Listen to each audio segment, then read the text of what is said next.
The League of Farmers, no? We are the League of Farmers. Against the bar, Barcelona, 2-2. Ninguna duda, pero te lo tienes que ganar. Y te lo tienes que ganar no atacando y eso. Out as far as Fabian Ruiz. How has the manager got that? Because I've watched videos of him, he seems so intense. He seems like he's aggressive. No de la Champions, quedo eliminado de la Champions. Pero va a ser jugado a fútbol. And it's Hakimi.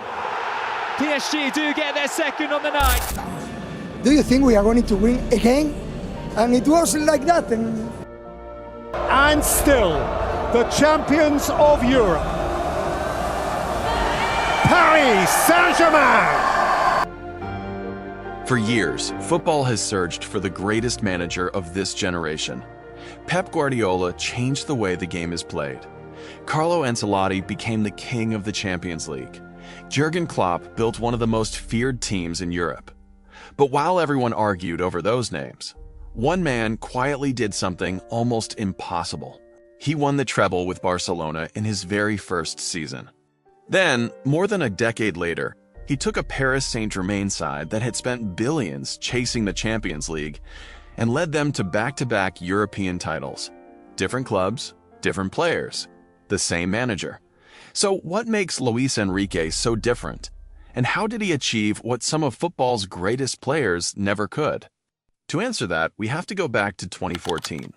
When Barcelona appointed Luis Enrique, there wasn't the same excitement that surrounded Guardiola years earlier. He wasn't arriving as football's next genius. In fact, many people questioned whether he was even the right choice. But Enrique didn't waste time proving himself. In his very first season, Barcelona won La Liga, the Copa del Rey, and the UEFA Champions League, completing a historic treble with one of the greatest attacking trios football has ever seen: Messi, Suarez, and Neymar. For most managers, that would have become the defining achievement of their career. For Luis Enrique, it was only the beginning, because while people remembered the goals, the trophies, and the brilliance of MSN, they overlooked the thing that made Enrique's Barcelona truly special. It wasn't the attack, it was the balance. Every player had a responsibility. Every player worked without the ball. No one was bigger than the team. It was a philosophy that brought him immediate success in Barcelona, and almost 10 years later, it would completely transform Paris Saint-Germain. By the time Enrique arrived in Paris, PSG had already tried almost everything.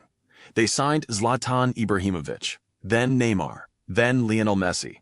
They built their project around Kylian Mbappé and spent billions assembling some of the biggest names in football. On paper, they looked unstoppable. In reality, the Champions League always slipped away. Every disappointment was followed by another expensive signing, another manager, and another fresh start. But nothing ever changed because PSG had built a team full of superstars, not a superstar team. Then, just as Luis Enrique was trying to build something new, Kylian Mbappé left.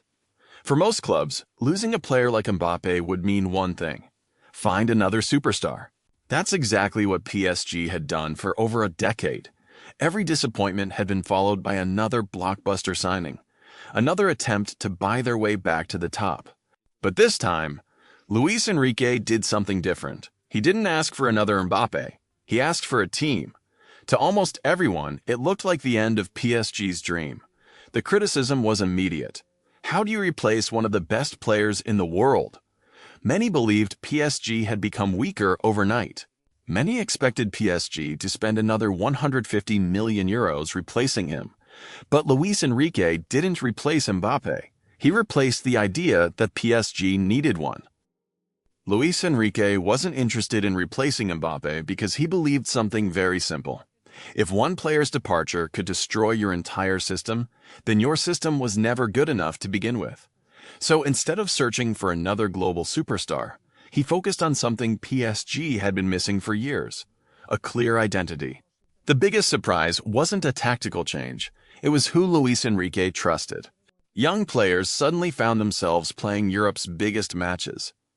Established names discovered that reputation no longer guaranteed minutes. Every place in the starting 11 had to be earned. Slowly, the dependence on individual brilliance disappeared. PSG became faster, more organized, and far less predictable. PSG didn't become Europe's best team because Luis Enrique invented something new. They became Europe's best because every player understood exactly what the team needed from them. Watch PSG defend under Luis Enrique for 30 seconds, and you'll notice something unusual. The forwards press first, the midfield follows, the defense squeezes up, lose the ball, and almost the entire team reacts at once. By the time the knockout stages arrived, PSG weren't relying on confidence or momentum anymore. Months earlier, this team had looked like 11 talented footballers sharing the same shirt. Now, they've moved almost like one player. That's why, when the pressure reached its highest point, this PSG looked different from every version that had come before. In previous years, one setback often turned into panic. This team stayed calm. They trusted the structure Enrique had spent months building. And that's when the rest of Europe started to realize this wasn't just another talented PSG side chasing a dream. It was a complete football team.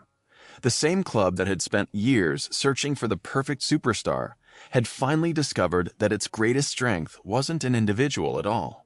It was the collective. By the end of the season, PSG looked nothing like the club Luis Enrique had inherited. Different players stepped up in different moments, but the football never changed because the system never changed. That's why lifting the Champions League trophy felt different this time. When PSG finally lifted the Champions League, most people celebrated the trophy. Luis Enrique probably saw something else: validation. For the first time, PSG hadn't won because one player carried them. They had won because the entire squad understood the same idea. Winning one Champions League changes everything. Suddenly, every opponent knows exactly how you want to play. Every coach has spent months studying your strengths. Every weakness is hunted. That's why defending a European title is often harder than winning it. Luis Enrique never abandoned his ideas. He simply made them better. New signings weren't asked to become stars. They were asked to fit into the structure.